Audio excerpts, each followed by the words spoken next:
16 de abril de 1746. El ejército católico ha sido derrotado en el páramo de Culloden. Los jacobitas no han resistido más de 45 minutos ante los casacas rojas del duque de Cumberland. Carlos Eduardo Estuardo, el hombre por quien los católicos luchaban, ha huido del campo de batalla y se encuentra en paradero desconocido. Al atardecer, el ambiente de crispación se apodera de la ciudad de Inverness. Los casacas rojas han tomado las calles y desfilan con sus armas ante los ojos de los ciudadanos, que en su mayoría son católicos. Los soldados traen prisioneros encadenados con grilletes. Los que no han muerto en Culloden están ahora aquí, a punto de ser ejecutados. Todos en uno y otro bando saben que Francia, gobernada por el católico Luis XV, se había comprometido a apoyar la causa jacobita. Lo que solo saben unos pocos es que unos días antes de la batalla de Culloden, 2 navíos franceses partieron del puerto de Cherburgo cargados de oro para financiar en la guerra a sus aliados escoceses.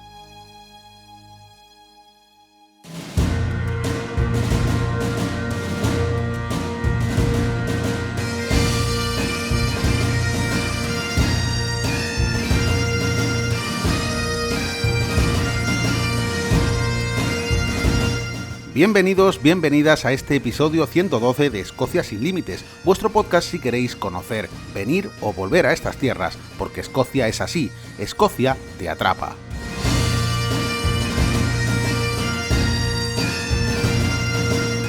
Yo soy Andrés, guía turístico y director en Mundo Escocia, donde podéis encontrar los mejores tours, circuitos, excursiones y paseos guiados por la ciudad aquí en mundoescocia.com. Así que si todavía no te has pasado y tienes pensado venir a Escocia en breve, ya lo sabes, mundoescocia.com.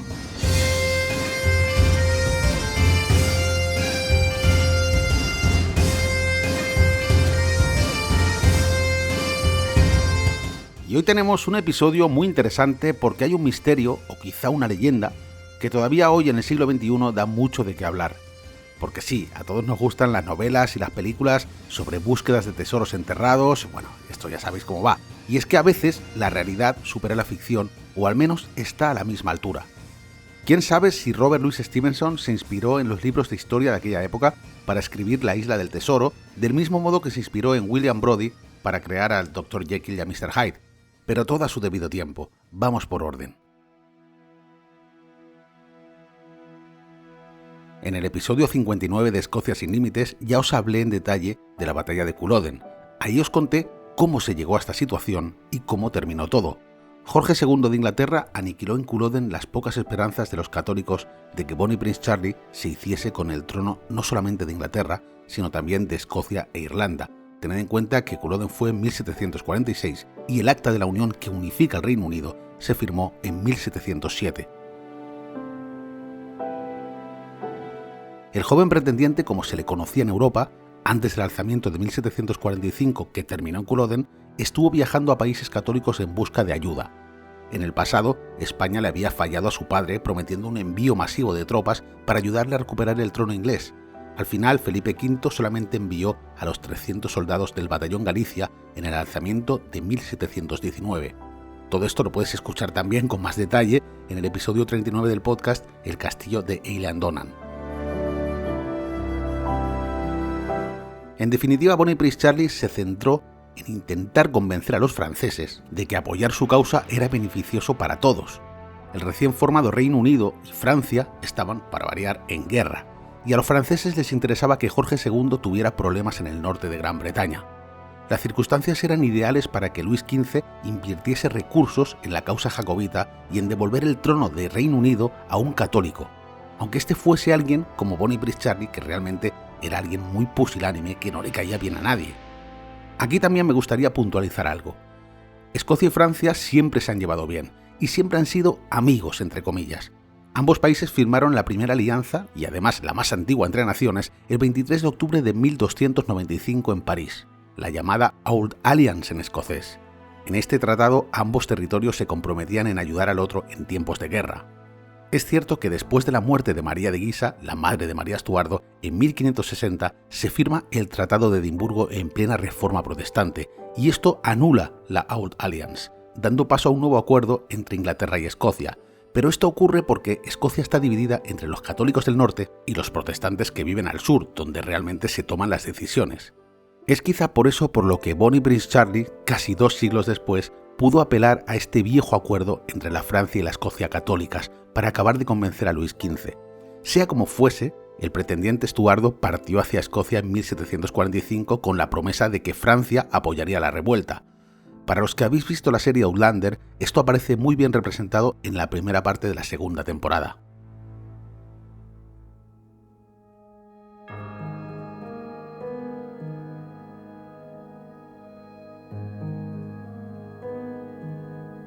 En la primavera de 1746, pocos días antes de que ambos ejércitos se enfrenten en Culloden, en el puerto de Cherburgo, al norte de Francia, 2 fragatas están siendo cargadas con armas, munición, víveres y, lo más importante, dinero para financiar la guerra en Escocia.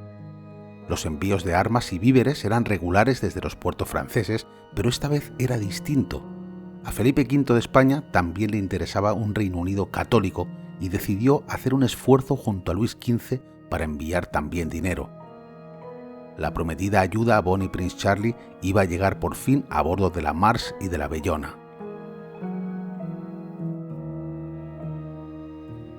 Por supuesto, nadie podía imaginar desde puerto, mientras veían partir las 2 fragatas, que los acontecimientos se iban a desarrollar tan rápido y la guerra se perdería en menos de una semana. Pensad que los envíos a Escocia en aquella época eran lentos y muy peligrosos. Navegar por la costa este de Inglaterra hasta llegar a Escocia estaba descartado. La Royal Navy controlaba buena parte del Canal de la Mancha y toda la costa oriental de Gran Bretaña. Además, desembarcar en Aberdeen, al este de Escocia, era inviable por tratarse de territorio protestante afín a la causa enemiga. Tampoco se podía navegar hacia el norte entre las costas de Irlanda e Inglaterra.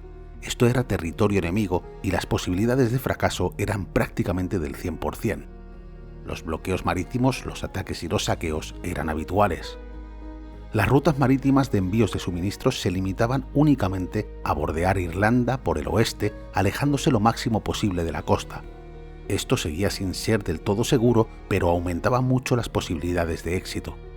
El inconveniente era que la travesía era más larga y las condiciones meteorológicas eran mucho peores navegando en las frías aguas abiertas del Atlántico Norte. Sin embargo, esta era una buena opción para desembarcar en territorio católico en la parte oeste de Escocia y en las Islas Hébridas.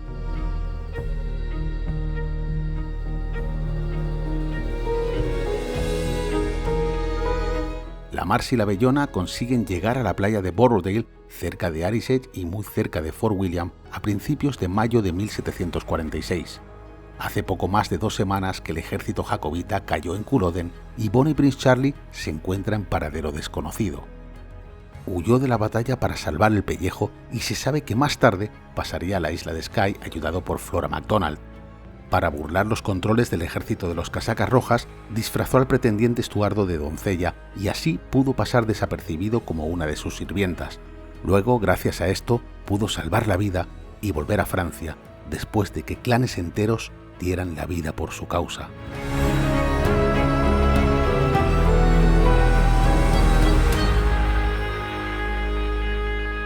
Pero bueno, eso aún no ha ocurrido y mientras la Mars y la Bellona llegan a Escocia, Bonnie Prince Charlie está escondido en algún lugar de las Highlands. En ese momento los supervivientes católicos están fragmentados y las tropas gubernamentales se están asentando y controlando la zona. Ya no hay ejército al que financiar ni manos en las que poner las armas que acaban de llegar. Todo el mundo está muerto o escondido intentando salvarse.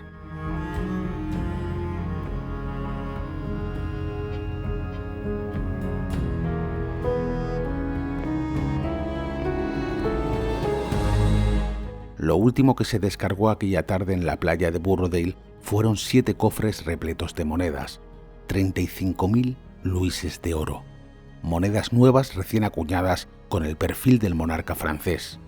En aquel momento, el valor de estos cofres superaba el 1.200.000 libras de la época, una auténtica fortuna que hubiese permitido comprar lealtades, armas, munición y pagar un gran ejército. Alimentar a las tropas en campaña también requería de fondos. Una guerra ocasionaba demasiados gastos. Pero la cuestión era que todo había terminado. Los clanes católicos habían sido derrotados. Ahora el oro se utilizaría para ayudar a los jacobitas supervivientes a esconderse del ejército británico y a financiar su fuga a países católicos. Sin embargo, ya el primer día el oro comenzó a desaparecer. Uno de los cofres fue robado por un hombre llamado MacDonald de Barrisdale, quien desertó con el botín y desapareció de la faz de la tierra. Para evitar más robos, los jacobitas delegaron los otros 6 cofres en Ewen Macpherson de Cluny, jefe del clan Macpherson, quien se convierte en el nuevo tesorero del desaparecido Bonnie Prince Charlie. Es posible que Macpherson repartiese parte de ese botín entre algunos de los jefes de clan supervivientes, pero se sabe que fue enterrando y desenterrando el tesoro en diferentes lugares de las tierras altas para de ese modo evitar que sus enemigos lo descubriesen. Siguiendo la cronología, Bonnie Prince Charlie por fin escapa desde Skye hasta Francia en septiembre de 1746, sabiendo que el oro se queda a buen recaudo con su aliado y tesorero. Al llegar a Francia, envía a su amigo y leal seguidor el Dr. Archibald Cameron en busca de ese tesoro que ahora servirá para asesinar al rey Jorge II y a sus herederos, pero Cameron es capturado y encarcelado por las tropas enemigas. Posteriormente acabaría colgado y desmembrado en Londres bajo los cargos de alta traición. En ese momento, Ewen Macpherson de Cluny decide ocultarse en una cueva en Ben Alder, aislado del mundo, llevándose el oro con él y renunciando a liderar a su propio clan. Allí esperaría instrucciones desde Francia que nunca llegarían. Las tropas británicas habían puesto precio a su cabeza, pero aún así, después de esos 9 años, decidió dejar la cueva y viajar a Francia para reunirse con Bonnie Prince Charlie, quien ahora vivía de incógnito en Basilea. No se sabe dónde dejó escondido el oro, ni lo que aconteció en aquella reunión en Suiza, pero sabemos que nunca volvió a Escocia y que murió pobre en Dunkerque en 1764. Bueno, y hasta aquí la narración de los hechos históricos que siguen la pista del famoso tesoro perdido de Escocia. Todo lo que podemos hacer a partir de ahora es especular. ¿Existe este oro enterrado en algún lugar de Escocia? Pues hay muchas teorías que dicen que sí que existe, pero que encontrarlo sería como encontrar una aguja en un pajar. Que se envió semejante cantidad de oro y que llegó a Escocia es una certeza. España y Francia, con la bendición del Papa Benedicto XIV, enviaron oro porque no podían enviar soldados. O bueno, al menos Francia no podía enviar soldados porque estaba en guerra con Reino Unido, pero España quizá nunca quiso enviarlos. Es decir, partimos de la base de que ese botín de 35.000 monedas de oro llegó a la playa de Borrowdale en el Loch Nanyuan. Por cierto, solo por curiosidad, acabo de mirar cuánto vale un Luis de oro de 1746 y el precio que pagan los coleccionistas a día de hoy ronda las 100.000 libras esterlinas, solo por una de esas monedas. Un disparate. Bueno, sigo. A ver, hay varias teorías de lo que pudo pasar con el tesoro. La teoría más popular dice que los cofres están enterrados en algún lugar cerca del Loch Arkaig, un lago que se encuentra un pelín al norte de Fort William. De hecho, este botín perdido también se conoce popularmente como el tesoro del Loch Arkaig. Los partidarios de esta teoría creen que el tesoro se escondió allí y que Ewen Macpherson de Cluny, sabiendo dónde estaba, nunca llegó a desenterrarlo del todo, ¿no? Siempre desenterró la parte que necesitaba repartir entre los clanes antes de exiliarse a su cueva. Hay otras teorías que no, que dicen que Cluny sí que desenterró el tesoro y que de hecho se lo llevó a la cueva donde pudo volver a enterrarlo cerca de allí para poder custodiarlo. Los partidarios de esta versión creen que el oro se encuentra muy cerca de Ben Alder, de la cueva donde estuvo. Otros dicen que cuando Bonnie Prince Charlie envió a Escocia al Dr. Archibald Cameron, lo hizo diciéndole exactamente dónde se encontraba el tesoro. La cuestión está que a Cameron lo cazaron las tropas gubernamentales cerca del lago Katrine antes de ejecutarlo y desmembrarlo y todo lo que hicieron, y muchos creen que no debía estar muy lejos de donde se encontraba el oro. Esto ya nos amplía el radio unos 100 kilómetros, ya se va poniendo más complicado. Ya veis que efectivamente encontrar esos cofres sería como encontrar agua en el desierto, hay que hacer muchos agujeros y cavar muy hondo, pero es muy posible que en alguna parte bajo la turba haya una fortuna que a día de hoy rondaría los 4.000 millones de libras esterlinas. Este sería su precio, porque su valor sería incalculable. Aquí en Escocia, al contrario de lo que ocurre en España y en otros países, está permitido hasta cierto punto la detección de metales y la búsqueda de tesoros. Muchas veces puedes ver a la gente con el típico detector de metales en playas, bosques, páramos. Bueno, esto es habitual.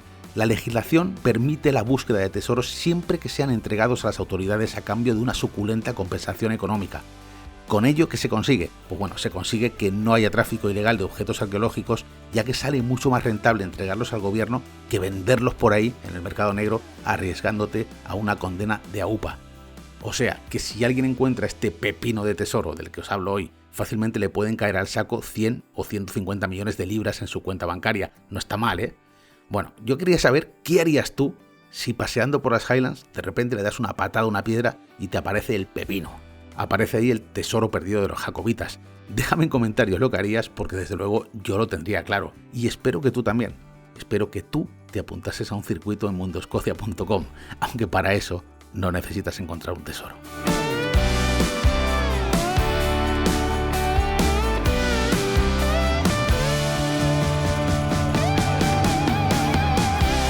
Y bien, y hasta aquí el episodio de hoy sobre el tesoro perdido de las Tierras Altas, el tesoro jacobita. Espero que te haya gustado. Si ha sido así, por favor, compártelo en redes sociales, en todas partes, coméntalo por ahí para que más gente pueda conocer la historia de Escocia y sobre todo la historia de este tesoro perdido.